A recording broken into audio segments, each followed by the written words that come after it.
Hey everybody, it's Heather Taylor, Eat Well and Beyond, where food is your medicine.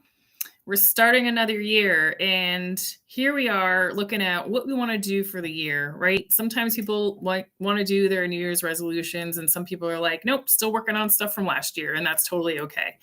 So I love when we have like some start points for people, like either checking in or starting something new or regrouping or setting goals. But how do we do that with all the information that's coming at us and confusing us a lot when it comes to food, nutrition, and diets? I don't know if you noticed this, but there's a lot of things flowing through your feeds, whether it be all the different social media platforms where you're listening to so-called experts, picking and choosing, sometimes cherry picking science and applying it to everybody when maybe it should only be applied to certain people or specific people. And as you all know, I am highly trained in like functional medicine type modalities. We call it functional nutrition. And I've been doing this dietitian stuff for like over 25 years, but been definitely in the functional world for probably about 15 years now, learning all kinds of different science that's coming out all the time, different case studies, individualization, different type labs. And so things are always changing and moving, and we're always getting new information. But one thing that is still very fundamental in the world of nutrition is that a lot of people are still struggling with some very basic fundamentals around their food and food choices and planning. So what I see, and I've seen for a very long time, is that there is a lack of planning. There's a lack of education and information. And there's a lot of trying a lot of fads, short-term things, and really not getting to know what's in the quality of your food, the types of foods you're eating, and learning about variety and balance. And of course, you're getting bombarded with a lot of kind of half information about what's good, what's bad. Why did this diet work for this person but didn't work for me? Because everyone's very individualized. We've known this for a long time, but we know the fundamentals is we still need a variety of foods, okay? And we need to find out what kinds of foods that we're eating that might be more detrimental to us. And so you hear me talk a lot about food intolerances, and I am IBS certified. So I see a lot of gastrointestinal issues with people. And when I look through people's diets, I am seeing a lot more intake of processed foods, ultra-processed foods, lack of variety, lack of colors, lack of good quality proteins, not getting a lot of healthy fats, and really doing a lot of convenience type quick stuff, or just kind of falling back into what we call food patterns of things like you grew up with or like your family always did.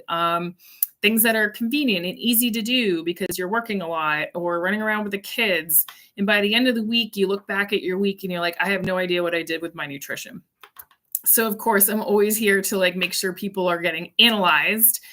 Tracking your food and keeping a record makes you, number one, extremely aware of what you're doing. It also can help you become more mindful of the types of foods that you're eating. But if someone comes to me and says, I don't even know what healthy eating is anymore, they tell me I shouldn't have nuts and seeds, they tell me I can't have plants, they tell me I can't eat these types of meats, where is all this stuff coming from? And so there's a lot of misinformation about nutrition because of the science that's coming out, or sometimes in a test tube, in a petri dish, not really looking at real people within certain cultures with their own genetics and their own gut stuff going on. And so I like to break that down for people. But the first thing is really doing the investigative stuff, right? Let's look at your lifestyle. Are you sleeping? Are you smoking and drinking? What kinds of other toxins are you exposed to? Is there something in your environment or your workplace? What kinds of trauma triggers have you had? What kinds of, stresses have you been involved in, especially if they're chronic or long-term? Is there injury? Have you been in an accident? What other things do I need to know about your hormones? Where have you gone in terms of trying different diets? Because there's a lot of fads. There's a lot that are short-term. A lot of them can be very therapeutic or what we call short-term.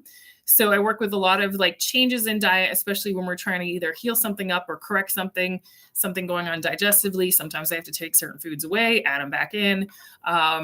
It's a lot of feeling it out and trying to see what works with that person, what doesn't. Is there something that doesn't work right now, but that can in the future because there's been some healing and adjustments, especially when we're talking about gut. So, being IBS certified means I see a lot of gut health stuff. A lot of people come here for, weight management, but we soon discover there's a lot of underlying things going on with digestion When did it happen? When did it start? Oh, my life, or, in the last few years.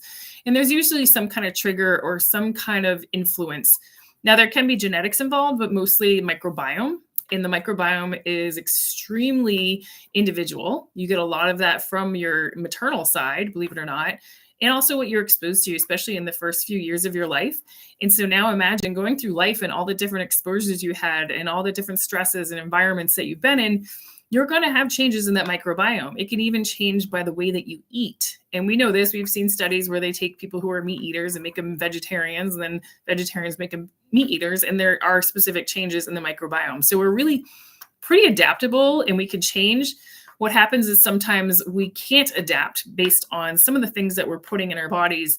And what I've seen over my 25 years is that the damage mostly comes more from the processed foods, the toxic stuff, the chemicals in our foods, the long list of ingredients, and not eating a lot of actual whole real food. An apple picked off a tree is going to be different than that cookie that you just made out of a box, right? It also acts very differently in the body. So with all the information saying that like plants are bad now and like legumes are bad, and you can only eat these types of meats that are, pasture raised, and yeah, should we eat things that are actually more from nature and least processed? Absolutely. But is there truth to not eating foods that are actually healthy for you? I'm going to say no. Okay. So when I hear people saying, I can't eat fruit, it's going to make me fat. I have not once actually met somebody who gained weight simply from eating a piece of fruit. I've also not seen someone turn type 2 diabetes from eating fruit. If anything, I use it actually to reverse it, because we're looking at now the antioxidants, vitamins and minerals, polyphenols, and a whole bunch of other nutrients in there that's actually very healing and also affects the gut in actually a positive way, unless you do have some disruption where you got to fix that. And it also is great for your mitochondria, that energy cell. The powerhouse of the cell is your mitochondria, and we're finding people are having more and more mitochondrial kind of sluggishness where they're not creating energy. They're having more dysfunction at the cellular level. And so when we start saying, I can't do this, I can't do that, well, I need to analyze what you are doing. And at the end of a week or even a month, I'll tell you right now, it's probably not the fruit affecting you. It might be the amount of processed grains that you're doing. Maybe you're doing a lot of like processed dairy, and that's not agreeing with you. Or you're choosing like meats and stuff that have a lot of preservatives and additives and things like that in it. You're not getting 5 servings of fruits and vegetables a day. And I have some people that kind of do extremist type of stuff, right? They're going to do carnivore, they're going to do keto, or they're going to do vegan. And the way that we do those things can really add up over time. And some people can do great on that stuff. And some people will start seeing major nutrient deficiencies. And so I see more deficiencies in people that are doing these kind of fad, what I would call therapeutic type diets, because it can be used for specific things, especially short term. But when they're doing something long term and they're noticing like hormones are getting out of whack, they're having heart palpitations, they're getting cramping in their muscles, their hair is falling out. They're having an increase in joint pain rather than decrease, even though it felt like in the beginning, it felt like it was better. So our bodies are always adapting to what we're doing. I have always seen people who are eating a variety of fruits and vegetables, good quality proteins, trying to be pretty clean, having almost zero nutrient deficiencies. Now, if they do have a certain food that is like aggravating them, like we have food intolerances, we have food allergies, right? Like someone who's a celiac can't tolerate gluten. I have people who get rashes from eating strawberries, right? So there can be chemicals in our foods too that create that as well. So you hear about, my gluten sensitive people that aren't celiac, maybe it's not actually what they think it is, because they go to Italy and they can eat the pasta and they're fine and they don't have any gut issues, or they're eating fruit here and they're breaking out and having like fuzzy mouth and itches and like, or digestive issues, but they go to another country and for some reason that's fine. Well, do we have a toxin problem? Absolutely. 100%.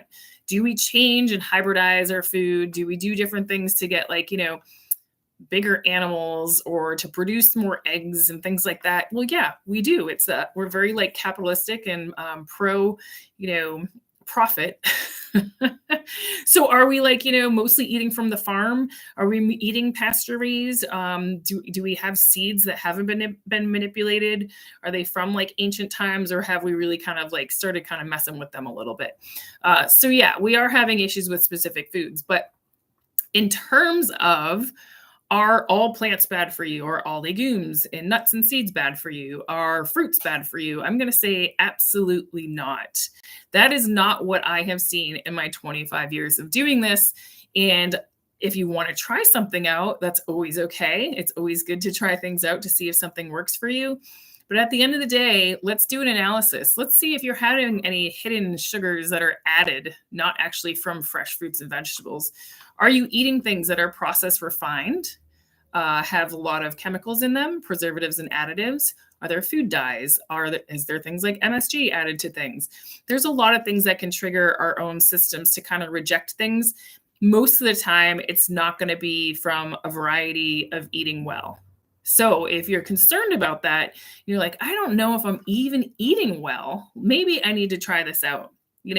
So if you're like choosing, a cookie and then telling me a piece of fruit is going to like hurt you, I'm going to say that your cookie is probably going to do it more. Okay. I do not see the side effects that people are pretending to see through their scientific research. And so be careful of what you're listening to on your social media, what kind of articles you're reading. If you are reading something that you think, well, that seems pretty extreme, do a search and look for something the opposite. You're probably going to see a whole bunch of information on the other side that actually proves to be different. So that's what we do, right? We always look at the research and say, well, what is the research really saying? What was the study that was done? Who was it done on? And what is really behind this research? What are we looking for? So that's my ditty for you guys. As you move into the new year, new you, think about the things that you want to address, work on, or even discover and investigate. Are there things that are bothering you that you're not sure of? What kinds of things are you doing with your lifestyle that can help improve your overall health? And it can be just a matter of decreasing stress, right? So that you can do better planning with your food. Maybe there's some financial struggles going on that need to be kind of addressed. And how do we manage throughout our lifetime to make sure we're making the best choices and don't get stuck in the ruts where 10 years go by and you haven't been eating well for a long time and all of a sudden it's caught up with you. Okay. So think about that, my friends, and I'm looking forward to seeing you. Take care.